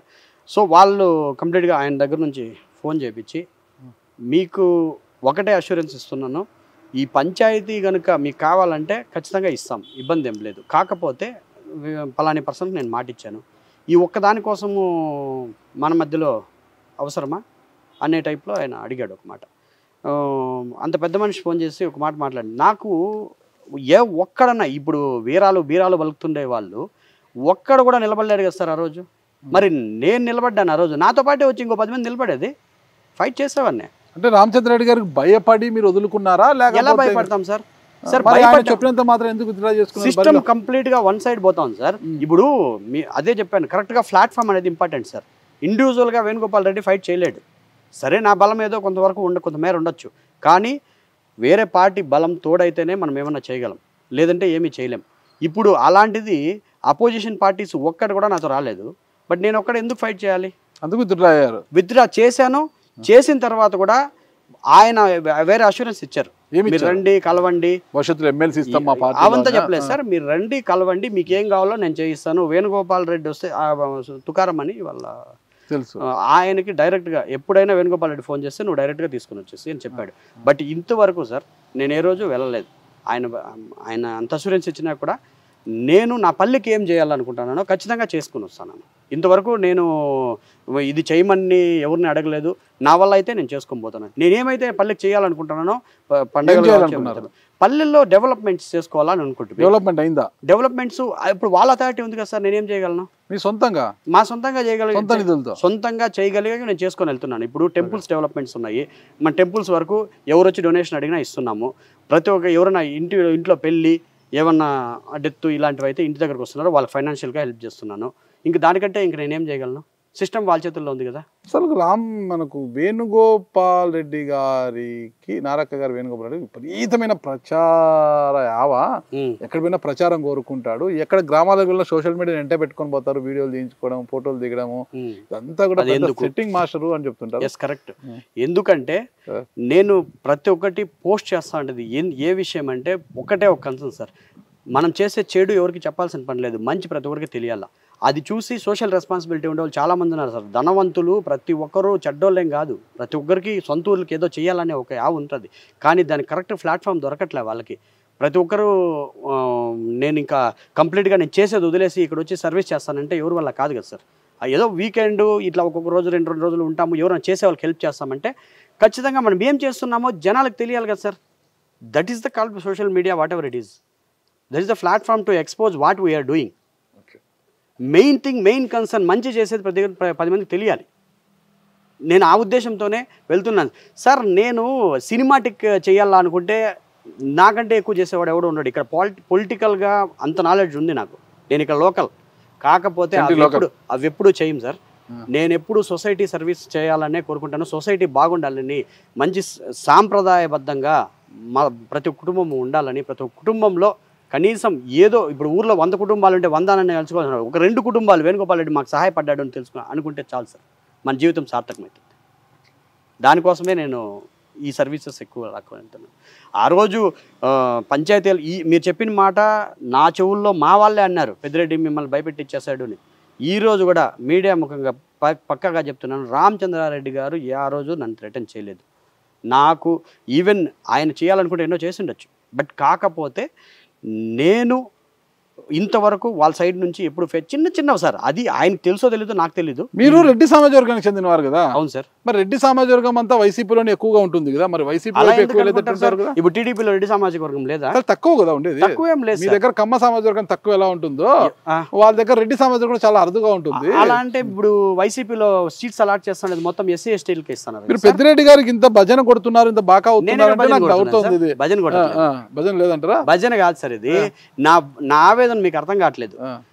నేను ఒక ఇండివిజువల్ పర్సన్, కామన్ మ్యాన్. ఆ రోజు నామినేషన్స్ దాఖలు చేసినాను, నన్ను ఎవరు ఆపలేదు. ఇంత పెద్ద పార్టీలు, ఇంత పెద్ద మేము వీరులు సూరులు, నేను కొట్టేస్తా చంపేస్తా యుద్ధం చేస్తానని మాట్లాడే వాళ్ళంతా ఆ రోజు ఏమయ్యారు? బరిలో నిలిచింటే తెలిసేది కదా మీ బలం ఎంతో అని తెలిసేది కదా. ఆ రోజు బరిలో విత్డ్రా కాకుండా బరిలో నిలిచి వార్డు మెంబర్లుగా మీ వాళ్ళని గెలిపించుకొని ఉంటే మీ బలం ఏంటో తెలిసేది. నేను ఒక్కడే నిలబడ్డాను సార్, మీరే మీ బలం ఏంటో తెలిసేది కదా. ఖచ్చితంగా ఈరోజు అదే అంటున్నాను సార్. ఇక్కడ 2 పార్టీలకు ఒబీడియంట్గా ఉన్నాను. నేను ఎక్కడ పోతాను ప్రజలతో మమేకం ప్రోగ్రామ్ కాకుండా నిలబడి ఉంటే మీ బలం ఏంటో అప్పుడు తెలిసిపోయేది కదా. అలాగే అదే గ్రామంలో మీకు ఆదరణ ఉందా లేదా? అదే సార్ నేను చెప్తున్నది. ఇప్పుడు కూడా ప్రభుత్వంతో అసోసియేట్ కాకుండా మేము ఇండివిజువల్ గా సర్పంచ్ అయితే ఖచ్చితంగా మీరు ప్రభుత్వంతో అసోసియేట్ అయినట్టనే కదా. సర్పంచ్ మొదటి పౌరుడు. అవును అవును, మీరు గెలిచి ఉంటే ఒకవేళ వాళ్ళకి ఏమైనా తక్కువ వచ్చినట్టే మీరే సర్పంచ్ అవకాశం ఉండొచ్చు కదా. ఈ ఒక్క పంచాయతీ ఇప్పుడు టోటల్ 72 పంచాయతీలు ఉన్నాయి సార్. ఎవరో ఒకరు సపోర్ట్ గా నిలబడాలి కదా. నాకు కూడా నేను ఒక్కనే నిలబడితే బాగుండదు కదా. ఏదో ఒక ఉతకారం లేదు చెప్తున్నాను. ఖచ్చితంగా నాకు రామచంద్రారెడ్డిని ఎదిరించే ఇది అంటే ఆ బలగం ఆ రోజు నాకు లేదు. ఈ రోజు ఉందా లేదా అనేది ప్రజాక్షేత్రంలో దిగినప్పుడు చెప్తాను. ఇప్పుడు కాదు. ఇప్పుడు దాన్ని రివీల్ చేయడం కూడా కరెక్ట్ కాదు. ఆ రోజు నేను ఒక్కనే ఆయనతో ఫైట్ చేసే బలగం నా దగ్గర లేదు. వాస్తవంగా ఒప్పుకుంటాను. కానీ ఆయన నేను బెదిరే వర్షం కాదు. ఆ మనిషి నన్ను ఏ రోజు కూడా ఫోన్ చేసి చెప్పడం మాట వాస్తవమే. ఏమని చెప్పారంటే, మీకు ఇది కరెక్ట్ కాదు, మీకేం కావాలో చేసుకోండి, కానీ నేను దానికోసం వదలలేదు. నా బలం ఆ రోజు సరిపోదు. ఈ పంచాయతీలో గెలవచ్చు, మళ్ళీ సిస్టమ్ని గెలవడం నా వల్ల కాదు. నాకు సిస్టంతో బాగుండాలి అనేది నా ఉద్దేశం. నా చుట్టూ ఉండే పెద్దిరెడ్డి గారితో బాగుండాలి, పెద్దిరెడ్డి గారితో కాదు, సిస్టంతో సార్, వ్యవస్థతో. పెద్దిరెడ్డి గారితో నాకు సార్ ఇప్పుడు పెద్దిరెడ్డి గారితో బాగుండాలనుకుంటే ఎప్పుడో పెద్దిరెడ్డి గారి దగ్గరికి వెళ్ళేవాడిని సార్. నేను వెళ్ళాలనే ఉద్దేశం నాకుండి నేను వెళ్ళాలి అనుకోమంటే ఎవరు నన్ను ఆపేవాళ్ళు లేరు. ఎప్పుడో నామినేటెడ్ పోస్ట్ ఆఫర్ వచ్చింది, నేను వెళ్ళలేదు. ఏం నామినేటెడ్ ఇస్తాం అది నాకు తెలీదు. చెప్పిన వాళ్ళు అడగల. నా వరకు కూడా రాలేదు. నా ఫ్రెండ్స్కి ఫోన్ చేశారంట. బట్ నేను వద్దు, మనకు అవసరం లేదు, మనం ఎలాగున్నామో యాజ్ ఏ కామన్ మ్యాన్గా బాగున్నాం, మనకేం అవసరం లేదని చెప్పేస్తాను. సో హ్యాపీగా అది అక్కడికి స్కిప్ చేశాను. రెండోది ఏంటంటే మళ్ళా చెప్పడం ఏంటంటే, ఆ ఒక్క పంచాయతీ కోసం అంత ఫైట్ చేయాల్సిన అవసరం లేదు కాబట్టి దాన్ని స్కిప్ చేశాను ఆ రోజు. వేణుగోపాల్ రెడ్డి గారి లక్ష్యం ఏంటంటే ఏం చెప్తారు? Same thing sir, society service, social service. That's it. అంతా వైట్ మనీలోనే వస్తుంది కదా సార్. ఓకే, ఎక్కడ ఏం లేదు. ఎక్కడ ఏముందో మీరే చూపించండి. ఓకే ఓకే, అకౌంట్స్ ఉన్నాయి, ఆడిట్స్ ఇస్తాం, ఎవ్రీ ఇయర్ ఆడిట్స్కి ఇస్తాము. సో ఎక్కడన్నా ఉంది అంటే ప్రపంచంలో అంటే any time they can catch it. ఇప్పుడు అంతా ట్రాన్స్పరెన్సీ సార్. ఇప్పుడు చాలా మీకు 2016, 2014 బిఫోర్ వేరు, 2016 తర్వాత మారిపోయింది, చాలా మార్చేశారు. ఏ పార్టీ మిమ్మల్ని పిలిపివ్వలేదు, ఏ పార్టీ మిమ్మల్ని అసోసియేట్ కాలేదు. మీరేమైనా ఒక రాజకీయ పార్టీ పెడతారా? అంత లేదు సార్. నేను అదే ఫస్ట్ డే 1 లో చెప్పా, ఇండిపెండెంట్ గా పోటీ చేయను, పార్టీలు పెట్టే అంత సీన్ మాకు లేదు. నా పరిధి ఉన్నది పుంగనూరులో మాత్రమే కాబట్టి నేను పుంగనూరు వరకు తిరుగుతాను. పుంగనూరు దాటి బయటికి పోరు. ఇప్పుడు ప్రస్తుతానికి నా దగ్గర లేదు. ఓకే, భవిష్యత్తు లక్ష్యం తర్వాత చూద్దాం సార్. ఇప్పుడు సార్ ప్రతి ఒక్క దానికి డబ్బే ప్రధాన కారణం. ఇప్పుడు నేను ఎంత మోయగలను అంతే మోయగలను. నా పరిధి సార్. బంగారం మోస్తున్నారు సార్, ఇది ఇంత బంగారు, ఇదంతా బాగా సార్. ఇప్పుడు ఇల్లు ఇది కట్టాము అని చెప్పేసి మీరు అది సార్ ఒకటి సార్, హౌస్ అనేది మన లైఫ్ స్టైల్ బాగుండాలి. తర్వాత మన చుట్టూ బాగుండాలంటే కనీసం ఈ పచ్చని ఇంటికి వెళ్ళామంటే మనకేదో మంచి జరుగుతుందనే ఉద్దేశం ఉంటుంది. కాబట్టి ఈ హౌస్ కొంచెం పెద్దగా కట్టడము, ఈ ఏరియాలో ఉండడం కూడా నాకు ముఖ్యంగా మీకు అయ్యో ఇవి వేసుకున్నాము సార్. తిరగడము లేకుండా తిరిగిన రోజులు కూడా చాలా రోజులు ఉన్నాయి, వస్తువులు కూడా ఉన్నాం. ఇప్పుడు ఏ కారు ఉంది మీతో? నాకు ఇప్పుడు యాక్చువల్గా ఫార్చునర్ ఉన్నది, ప్లస్ ఇప్పుడు రీసెంట్గా ఎంజీ ఒకటి కొన్నాను, గ్లోస్టర్. ఆడి బెంజ్ ఇవంతా అంత లేదు sir. Force sir, I'm middle class man. మీరు మిడిల్ క్లాస్? ఖచ్చితంగా మిడిల్ క్లాస్ మ్యాన్ సార్. ఇంత పెద్ద భవంతులు ఉన్నారా సార్? భవంతు ఇప్పుడు మిడిల్ క్లాస్ లైఫ్ స్టైల్ కి పెద్ద భవనానికి సంబంధం లే. నేను మిడిల్ క్లాస్ లైఫ్ స్టైల్లోనే బతుకుతాను. మీరు బతకచ్చు కానీ మిడిల్ క్లాస్ కాదు కదా. I'm middle class only. ఆ లైఫ్ స్టైల్తో బతుకుతుంటే నేను మిడిల్ క్లాసే. ఇప్పుడు కూడా నేల మీద కొనుక్కుంటాం కావాలంటే, ఇబ్బంది ఏం లేదు. వారానికి ఎన్ని రోజులు మంది వేస్తారు?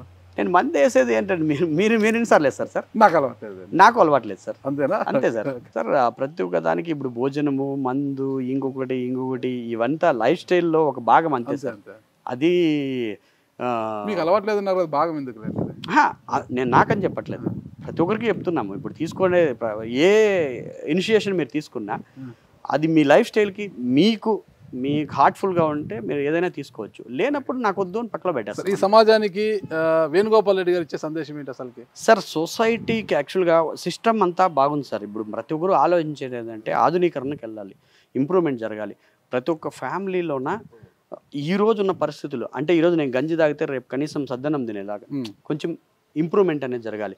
మనం ఇన్ని రోజులు ఇక్కడ బతికాము, ఇన్ని రోజులు ఇక్కడ ఉన్నాము, ఈ సొసైటీలో ఇన్ని కుటుంబాలకి మనము హెల్ప్ చేస్తూ ఆ కుటుంబాలని కొంచెం పుల్అప్ చేశాము. దానివల్ల ఇంకో కొన్ని కుటుంబాలు బాగుపడతాయనే ఉద్దేశం మాత్రమే.